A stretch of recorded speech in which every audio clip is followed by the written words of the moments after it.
선생님은 배우자가 외도를 하면 이혼, 화합, 쇼윈도우를 결정하라고 하시잖아요. 그럼 이혼을 선택하신 분들이 상담에 오시면 꼭 이혼을 하라고 권하시나요? 이혼을 선택하신 분들이 오시면 이제 이혼 쪽으로 상담을 해드리죠. 이혼을 해야 될 만한 이유가 있으니까 그들이 이혼을 선택했을 거예요.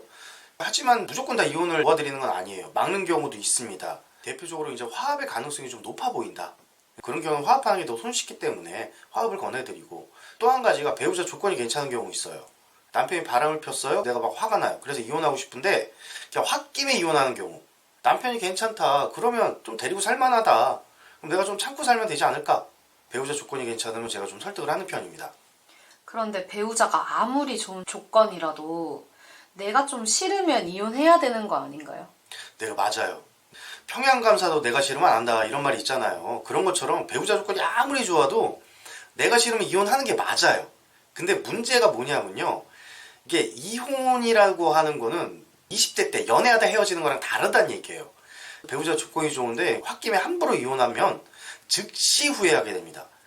특히 이제 세 가지 조건이 딱 맞아떨어진 경우라면 즉시 후회하는데, 그중 첫 번째가 뭐냐면 아이에게 좋은 아빠인 경우, 두 번째가 경제적 능력이 있는 경우, 세 번째가 그러니까 누가 보더라도 괜찮은 남자인 경우, 성품도 좋고 인물도 괜찮아. 이 세 가지 조건이 다 맞아떨어진 남자다. 그런 경우에는 남편이 바람을 폈더라도 그걸 해결하고 사는 쪽으로 제가 좀 유도를 해요. 물론 화가 나서 오실 수도 있어요. 내가 너 없어도 잘 살아. 내가 이렇게 잘난 사람인데 내가 너보다 더 좋은 남자 만날 수 있어. 이러고 오시는데 이 세 가지가 맞아떨어진다. 그러면 제가 가능한 한 아내분한테, 아내분 좀 화를 좀 내려놓으시고 남편과 살아보는 거 어떻습니까? 라고, 외도를 방지하고 살면 되는 거 아닌가요? 라고 설득을 하죠. 자, 그 이유 하나씩 말씀드릴게요. 첫째가 뭐냐면요, 아이에게 좋은 아빠인 경우예요. 이런 경우에는 이혼한 즉시 후회하세요. 예를 들어서 양육권을 아버지에게 주고 내가 혼자 나온 경우, 그럼 아내분 입장에서 아이를 두고 왔다는 죄책감이 또 너무너무 쓰라립니다. 자, 두 번째로 아이를 내가 데리고 나왔어요. 양육권을 내가 가지고 왔어요. 근데 아빠가 아이에게 좋은 아빠예요. 그럼 애들은 아빠 안 찾아요? 찾는다고. 애들이 아빠 보고 싶어. 우리 아빠가 나 이것도 해줬는데 저것도 해줬는데 막 울면서 막 엄마 아빠랑 다시 살면 안 돼? 막 이런다고. 이제 엄마 입장에 또 가슴이 막 미어지는 거죠. 그리고 이제 세 번째가 뭐냐면 애들이 아빠 보고 싶다고 하는데 나 그 새끼가 싫어. 그래가 다른 아빠 만들어 줄 거야. 이래가지고 재혼을 했어. 그럼 새로 들어온 남자가 이 아이의 친아빠들보다 더 잘해줄 수 있다는 보장이 있어요? 그런 보장도 없습니다. 그래서 이 아이들한테 좋은 아버지인 경우에는 이혼을 하는 즉시 후회한다. 가능한 한 본인의 화를 내려놓고 살아라 라는 얘기입니다. 두 번째가 뭐냐면 이게 많이 중요하죠. 경제적 문제입니다. 남편이 재산도 좀 있었고 돈도 좀 잘 벌고 이혼하면 양육비도 충분히 줄 것 같고, 그런데 많은 아내분들이 착각을 하세요. 이게 법적인 걸 잘 모르셔가지고 남편이 바람을 펴서 이혼을 하면 내가 위자료를 몇 억씩 뜯어갖고 나올 수 있겠지? 라고 생각하는데요, 많아봤자 2천만 원입니다. 재산 분할은요, 기여도에 따라 달라져요. 가정주부 입장에서 이혼을 하게 되면 기여도가 많이 없으신 거예요. 기여도에 따라 판가름이 나는 거기 때문에 이혼 소송은 내가 했으나 가지고 나오는 거 얼마 없을 수도 있다. 그리고 양육비 주는 거 법적으로 책정된 거 얼마 안 됩니다. 그래서 이혼을 하는 순간 옛날에 누리던 물질적 풍요는 다 포기하고 살아야 한다라는 얘기죠. 물론 본인이 돈을 많이 벌 수 있는 사람이라 상관없을 거예요. 그런데 그래도 재산이 반으로 주는 건, 누릴 수 있는 게 반으로 주는 건 어쩔 수 없다는 얘기죠. 남편이 1,000만 원 벌고 아내가 1,000만 원 벌면 단순히 현찰로 2,000만 원이 아니에요. 누릴 수 있는 게 달라지는 거예요. 예를 들어 한 달 저축을 1,000만 원을 한다고 해봅시다. 남편 1,000만 원 벌고 내가 1,000만 원 벌어요? 그러면 1,000만 원 저축하고 나머지 1,000만 원이 생활비가 되는 거예요. 그죠? 그걸로 애들 학원도 보내고 놀러도 다니고 그것도 해외여행도 가고 한단 말이에요. 맛있는 것도 먹고 소고기도 사 먹고. 근데 내가 이혼을 딱 했어. 저축액이 반으로 줄어드는 거야. 500만 원밖에 저축 못해. 나머지 500으로 살아야 돼. 그럼 애들 학원비 내고 밥 먹고 소고기 2번 먹으면 끝난다. 이렇게 되는 거죠. 그래서 이 경제적인 문제, 남편에게 가지고 나올 수 있는 돈은 많이 없습니다. 여러분 착각하시면 안 돼요. 아무리 남편이 바람을 피워서 혼인 파탄 사유가 있다고 하더라도 위자료를 받아갖고 나올 수 있는 돈은 얼마 안 되고, 재산 분할은 기여도에 따라 달라진다. 어떤 아내분 오셔가지고 이런 얘기하는 거예요. 남편이 바람 피웠어요. 제가 빈몸으로 내쫓을 거예요. 그래서 제가 그 얘기 딱 듣고, 말도 안 되는 소리 하지 마세요. 이혼하면 아내분만 손해입니다. 결혼 생활한 지 뭐 3, 4년밖에 안 됐어. 3, 4년의 기여도밖에 없는 거예요. 재산 형성에. 그럼 그거 가지고 나오고 양육비 조금 받고 못 사는 거예요. 아내분 착각하신 거죠. 화가 나면 왜 사람들이 올바른 판단이 안 되잖아요. 주변에서 하는 소리, 잘못된 정보에 이제 현혹돼서 그런 판단하는 경우 있는데 절대 그러시면 안 된다라는 얘기입니다.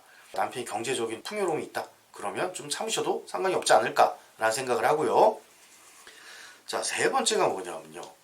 다른 여성들이 탐낼 만한 외모와 성품을 갖춘 남자들.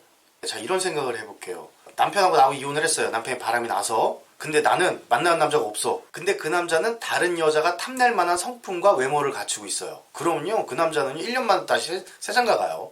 그럼 막 그때 막 억울해 미치는 거야. 와, 나도 이렇게 이혼하고 힘들게 사는데 너 때문에 이러면서 또 힘들게 사는 거죠.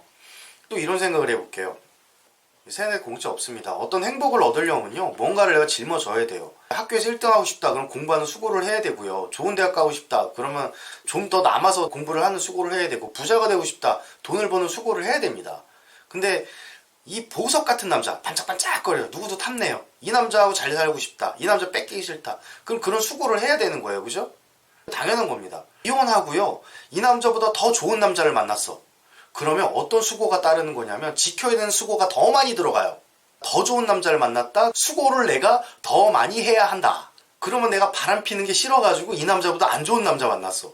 그럼 마치 이런 거죠. 그랜저 타다가 뭐 티코 타는 기분. 그러면 이제 승질 나는 거죠. 중형세단을 타다가 내가 경차를 탄다. 이게 답답해요. 제가 앞서 이런 말씀 드렸습니다. 세상에 공짜 없다고요. 세상에 공짜 없어요. 내가 보석 같은 남자랑 살려면요, 그걸 지키려는 노력을 해야 돼요. 근데 내가 그거를 방치하고 내가 지키려고 하지 않았어. 그럼 다른 여자가 집어가는 거예요. 내 남자가 반짝거리면 반짝거릴수록 다른 여자가 훔쳐갈 가능성이 훨씬 더 높습니다. 외도가 왜 성질이 난 거예요? 내 거를 누가 손댔으니까 성질 난 거 아니에요. 그죠? 남편이 바람났다 그러면 최소 나이가 빨라도 30 후반에서 40 중반 사이쯤일 텐데 그걸 내가 버렸어. 그럼 만날 사람이 정해져 있다는 얘기지. 그것도 나이 든 남자 아니에요. 한 번 다 다녀온 애들이에요. 그럼 다 중고품이잖아요. 어차피 중고 쓰느니 남이 손댄 거 치꺼가지고 쓰는 게 낫지 않냐 이거예요. 그렇지 않습니까?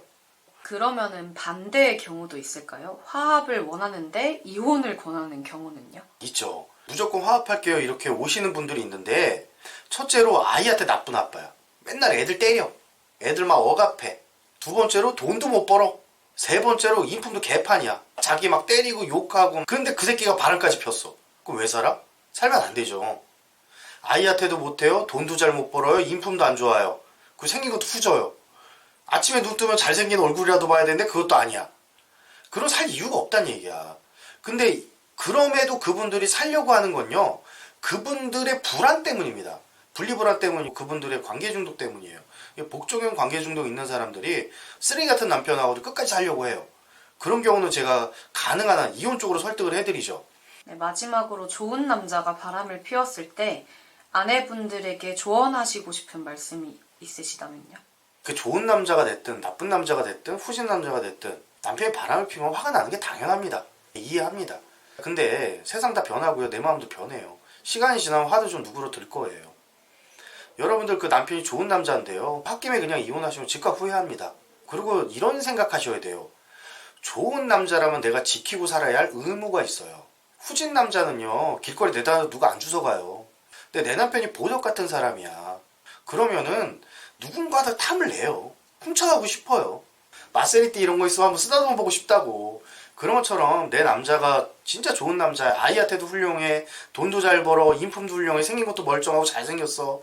그럼 다른 여자가 탐이 내서 한번 만져본 거니까, 이런 경우에는 개인의 화를 좀 푸시고, 혼자서 잘 안 풀린다 그럼 와서 상담 받으시고 화내면 되니까 딱 한 번만 하면 돼요. 화 푸시고 그리고 좀 사셔라. 이렇게 좀 설득 드립니다. 네, 오늘도 유익한 말씀 감사합니다. 네, 감사합니다.